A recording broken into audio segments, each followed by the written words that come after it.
Dating disasters. If you've ever dipped your toes into the murky waters of online dating, then you probably know the feeling, this hope and dread as you swipe right on a stranger's picture, hoping they'll turn out to be Prince Charming, but bracing for the possibility of a toad. For me, Clara Hayes, online dating has been less about finding love, and more about accumulating material for what I jokingly refer to my memoirs of misadventure. It all started on a chilly Tuesday evening. I was sitting on my couch, wrapped in a blanket burrito, scrolling through the latest mediocre offerings of my dating app of choice. After weeks of half-hearted swiping, I stumbled upon Josh. He was cute in a rugged sort of way, with pictures of himself hiking, cuddling a golden retriever, and holding what looked like a latte art masterpiece. His bio read, "Adventure seeker, dog dad, coffee enthusiast, looking for someone who can keep up." "Finally," I muttered, swiping right. Moments later, the screen lit up with the words, "It's a match." Josh wasted no time sending me a message. "So, coffee or hiking? Which one do you love more?" "That depends. How cute is the dog?" "Cutest you'll ever meet?" Want to see for yourself. 2 days later, I found myself nervously walking into a trendy coffee shop downtown. Josh was already there, sitting at a corner table with his dog, Max, lying obediently at his feet. He looked even better in person, which, let's face it, is a rarity in the world of online dating. "Clara," he said, standing and giving me a warm smile. "That's me," I replied, trying not to trip over my own feet. The first 20 minutes were great. Josh was charming, funny, and Max was every bit as adorable as promised. But then things took a turn. "So I have a confession," Josh said, leaning forward. "Okay," I said cautiously. "I'm not just a dog dad, I'm a real dad." Now, this wasn't a deal breaker for me, but what he said next was, "And my ex-wife doesn't know I'm dating. She still thinks we're trying to work things out. So if you see her, maybe don't mention this." I blinked, unsure how to respond. "You're not divorced?" "Not officially," he admitted, "but we've been separated for almost a year. It's practically the same thing." Spoiler alert, it's not. I made it through the rest of the coffee date without running for the door, but as soon as I got home, I texted him politely to say I didn't think we were a match. Your loss. After the Josh debacle, I decided to take a break from dating apps. But as anyone who's been single for more than 5 minutes can tell you, friends are relentless matchmakers. My best friend Lisa was the worst offender. "Come on, Clara," she said one evening as we shared a bottle of wine. "You're not going to meet anyone sitting at home with Netflix." "Netflix has never ghosted me," I replied. She ignored my sarcasm and pulled up her phone. "What about Colin? He's a friend of a friend, super nice guy, works in finance, loves travelling."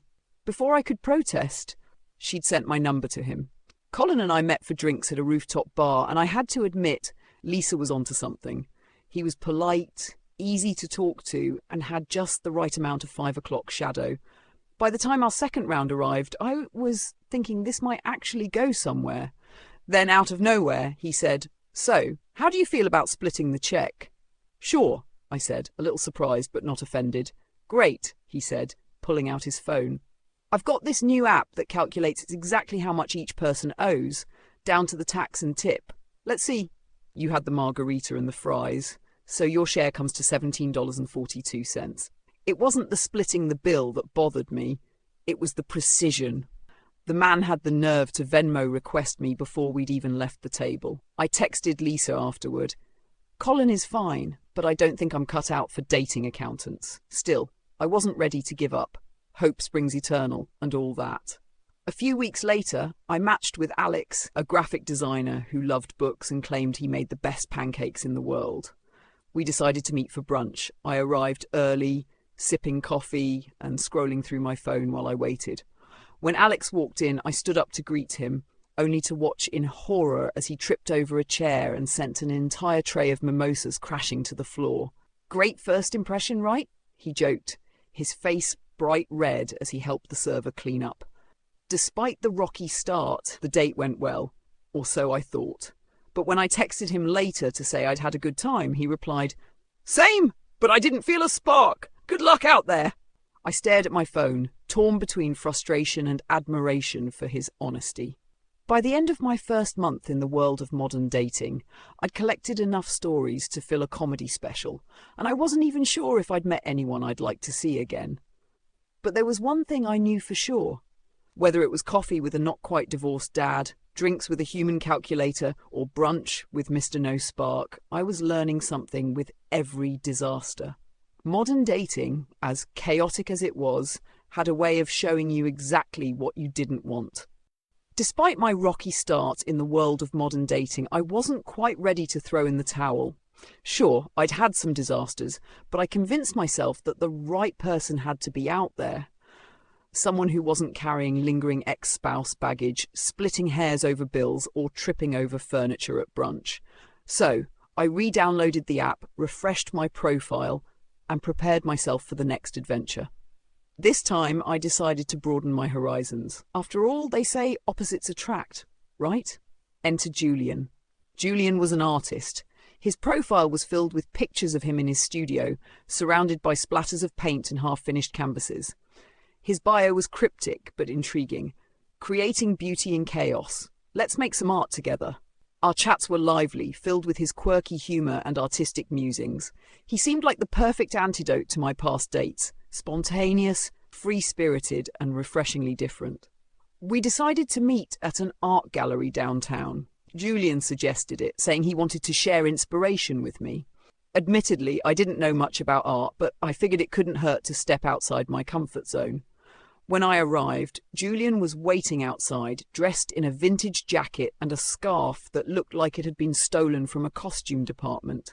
His hair was wild, his smile easy, and his eyes lit up when he saw me. "Clara," he said, taking my hand dramatically, "you're a masterpiece." I laughed, a little flustered. "Thanks, I guess." Inside the gallery, Julian was in his element. He strolled through the exhibits, gesturing animatedly at abstract paintings and sculptures, waxing poetic about colours and textures. At first, I was charmed. It was nice to see someone so passionate about their interests. But then, things got odd. At one point, Julian stopped in front of a particularly bizarre piece, a tangled mass of wires and broken glass, and let out a theatrical sigh. "This," he said, turning to me with a faraway look in his eyes, "represents the fragility of human connection." I tilted my head. "It looks like someone tripped over a lamp." Julian gasped, clutching his chest as if I'd just insulted his grandmother. "Clara! Art is about perspective. You must open your mind." By the time we reached the end of the gallery, I was exhausted from trying to keep up with Julian's eccentric commentary.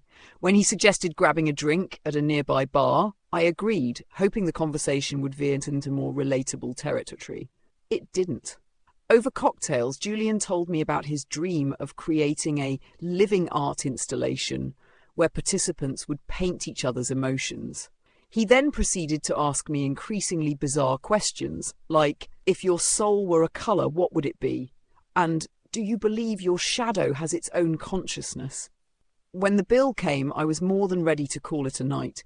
Julian insisted on paying, which I appreciated, until he whipped out a wallet made of duct tape and began meticulously counting exact change. "Cash is art," he explained solemnly. I smiled politely, thanked him for the evening, and made a mental note to stick to less abstract personalities in the future. After Julian, I decided to aim for someone more grounded. That's when I matched with Ryan, a software engineer whose profile exuded stability. His pictures showed him hiking, playing guitar, and grinning next to a golden retriever. What is it with guys and golden retrievers? His bio read, "Tech nerd by day, aspiring musician by night. Let's build something together." Ryan seemed sweet and straightforward, which was exactly what I needed after Julian's theatrics. We chatted for a few days before deciding to meet for coffee. The moment I walked into the cafe, something felt off. Ryan was already seated, and while he resembled the man in the photos, there was a noticeable difference. For one thing, his profile had described him as 6'2", but in person, he was maybe 5'8", not a deal-breaker, but definitely unexpected. As I approached, he stood to greet me, and that's when I noticed the second inconsistency, his hair. The man in the photos had a full head of sandy blonde waves. Ryan, however, had a shiny bald patch that he'd tried to cover with a comb over. "Clara?" he asked, his smile awkward. "Hi, Ryan," I said, trying not to let my surprise show. We sat down, and I attempted to push past the initial awkwardness. Looks aren't everything, I reminded myself, but as we talked it became increasingly clear that Ryan had exaggerated more than just his height and hair. "So you're a software engineer?" I asked. Ryan chuckled nervously. "Kind of. I'm actually between jobs right now, but I'm thinking about getting into software engineering." "Oh," I said, trying to hide my disappointment. "What do you do in the meantime?" "I'm really into gaming," he replied enthusiastically. "I've been streaming on Twitch. It's basically the same thing as coding, right?" I forced a smile and changed the subject, asking about his love of music. "Well," he began, "I wouldn't say I'm an aspiring musician. I took guitar lessons in college, but I haven't picked it up in years." By the end of the date, I couldn't decide if I was more irritated by the embellishments or amused by how much Ryan had tried to sell himself. Either way, there wasn't going to be a second date. 2 dates, 2 disasters. But rather than feel discouraged, I found myself laughing about the absurdity of it all. Maybe online dating wasn't about finding the one right away. Maybe it was about gathering stories, learning what I wanted and didn't want in a partner. At the very least, I had enough material for another chapter in my memoirs of misadventure. After my date with Ryan, I decided it was time to take a break. Not from dating entirely, but from taking it so seriously. Every time I swiped right or met someone new, I couldn't help but imagine where it might lead. A long-term relationship? Marriage? Kids? Maybe that was my problem. I was treating every date like an audition for the rest of my life. So I gave myself permission to relax. No expectations, no pressure, just see where things went. If nothing else, I'd get more stories from my growing collection of dating disasters. That's how I ended up agreeing to meet Liam, a fitness trainer whose profile promised nothing more than a good time. His bio read, "I like to keep things light, literally. Catch me at the gym or on the dance floor. Let's have some fun." Normally, I would have scrolled right past him, but his goofy grin and a picture of him attempting a handstand in front of the Eiffel Tower won me over. Plus, after my experiences with Julian and Ryan, a guy who didn't take himself too seriously sounded like a breath of fresh air. We met at a retro arcade bar, and I knew within 5 minutes that Liam was exactly what I needed. Fun, easygoing, and genuinely hilarious. He greeted me with a wide smile and immediately challenged me to a game of air hockey. "No pressure," he said, setting up the puck. "But I'm undefeated." "Is that so?" I replied, raising an eyebrow. "Prepare to lose." To my surprise, I won, barely, and Liam was a gracious loser, laughing and declaring a rematch. The rest of the evening flew by in a blur of neon lights, laughter, and shared nachos.